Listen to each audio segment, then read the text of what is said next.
కదా.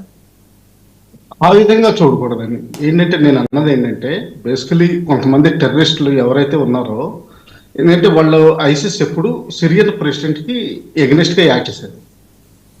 ఇప్పుడు Syrian president dislocate అయ్యి రష్యాలో షెల్టర్ తీసుకున్నారు. కొత్త గవర్నమెంట్ వచ్చింది సిరియాలో. అయితే రష్యన్ ప్రజెన్స్ ఇంకా కొంచెం ఉంది. అమెరికా కూడా దాడులు చేయడం జరిగింది మొన్న. కొంతమంది పికప్ అంటే ఏంటంటే అసాసినేషన్ బిట్స్ ఏంటంటే కేవలం డ్రోన్సే కాదు, స్నైపర్ రైఫిల్, తర్వాత వేరియస్ ఎక్స్ప్లోజివ్ మీన్స్.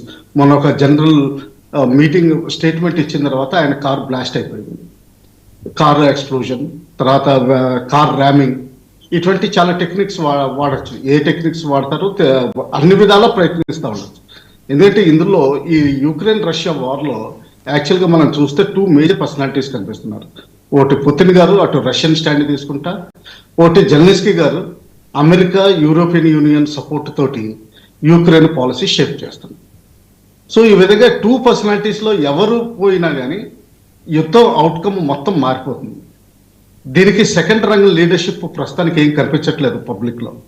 వాళ్ళ ఇంటర్నల్ స్ట్రైఫ్ కూడా మొదలవుతుంది ఏ కంట్రీలో అయినా సరే, ఒకవేళ సెకండ్ రంగ్ లీడర్షిప్ పైకి రావాలంటే. సో ఆ విధంగా చూస్తే ఏంటంటే ఒకళ్ళనొకళ్ళు నాక్ ఆఫ్ చేసుకోవాలని చాలా రోజుల నుంచి రిపోర్ట్స్ వస్తున్నాయి. అయితే చెచెన్యాలో కూడా పుటిన్ గారు అంతకుముందు చాలా స్ట్రాంగ్గా యాక్ట్ చేశారు.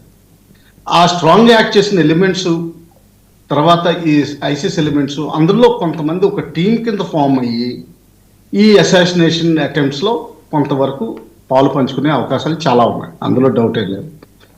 అయితే వీళ్ళు as an organization fight declare చేసినట్టు అనిపించట్లేదు. ఎందుకంటే దీనికి ఈ పాటికి మీడియాలో వచ్చింది అది ఎక్కడ ఉంటుంది.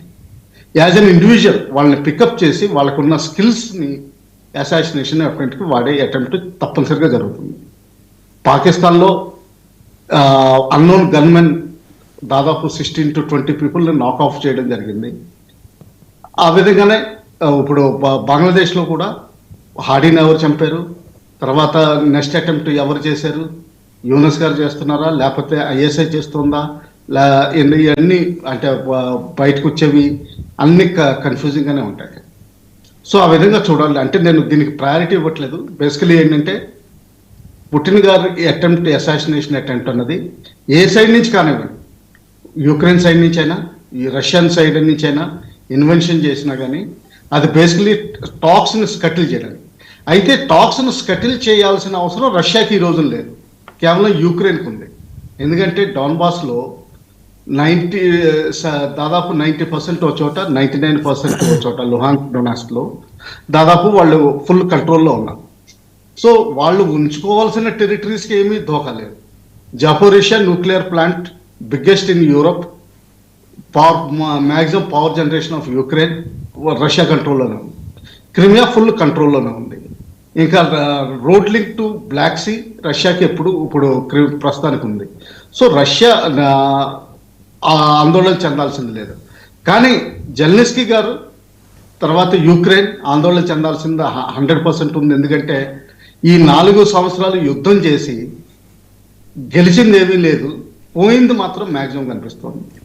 కేవలం నాటోలో మెంబర్ కాకపోయినా కానీ దానిలో సెక్యూరిటీ క్లాజెస్ మీద వీళ్ళకి కొంత చాలా వరకు 10-20 ఏళ్ళు హెల్ప్.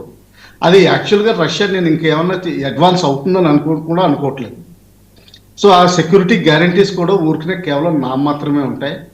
అందులో మినరల్స్ ఎక్స్ప్లాయిటేషన్ మాత్రం ఆఫ్ యుక్రెయిన్ ఈ మినరల్స్ ఎక్స్ప్లాయిటేషన్ మాత్రం వెస్టర్న్ కంట్రీస్ బాగా చేసే అవకాశం ఉంది.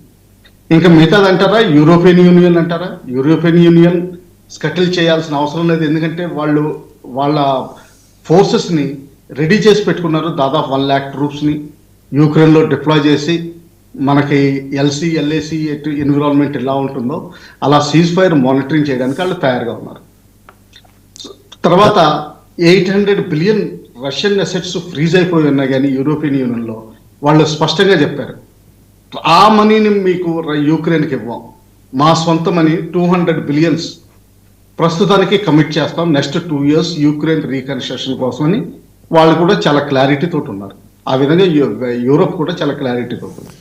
అమెరికా అంటారా, ట్రంప్ గారు శాంతి ప్రపోజల్, ఆయన లాస్ట్ 1 year నుంచి శాంతి చేస్తున్నాను అన్ని కంట్రీస్ మధ్యన ఆయన స్పష్టంగా ఉన్నారు. తర్వాత నేను డబ్బులు ఖర్చు పెట్టనని ఆయన స్పష్టంగా ఉన్నారు. Yes, weapons export and delivery and operation దీనికి మాత్రం తయారుగా ఉంటారు. ఎందుకంటే వాళ్ళ దగ్గర చాలా స్టాక్ పైల్ అయిపోయిన వెపన్స్ ఉన్నాయి, ఓల్డ్ వెపన్స్. వాటిని వదిలించుకోవాల్సిన అవసరం కూడా చాలా ఉంది. So Ukraine is the best battle testing field and ground అన్నమాట. ఓల్డ్ స్టాక్స్ వెళ్ళిపోయి కొత్త స్టాక్స్ వస్తాయి, దానివల్ల American companies maximum operational condition పెరుగుతుంది. సో ఆ విధంగా అమెరికాకి అడ్వాంటేజ్. రావు గారు, అంటే క్రిస్మస్ సంక్రాంతి కింద బంపర్ ఆఫర్ కింద ఈ వదిలించుకోవటం, ఈ పాత సామాన్లు వదిలించుకునే కార్యక్రమంగా మనం దాన్ని చూడొచ్చా? క్రిస్మస్ అనుకోకూడదు కదండి. బేసికలీ ఏంటంటే ఓల్డ్ ఇది ఇలాగా ఇప్పుడు ఇంకా 2-3 months పట్టేటట్టుంది. February 24th కి 4 years అయిపోతుంది. ఈ February 24th లోపల సీజ్ ఫైర్ జరిగితే చాలా గొప్ప అనుకుంటున్నాను. జరిగే పరిస్థితి కనిపించట్లేదు. ఎందుకంటే mid-January వీళ్ళు మీటింగ్ పెట్టుకుంటే వాషింగ్టన్ లో, తర్వాత నెక్స్ట్ ట్రంప్ గా tripartite meeting USA, Ukraine, Russia, European reps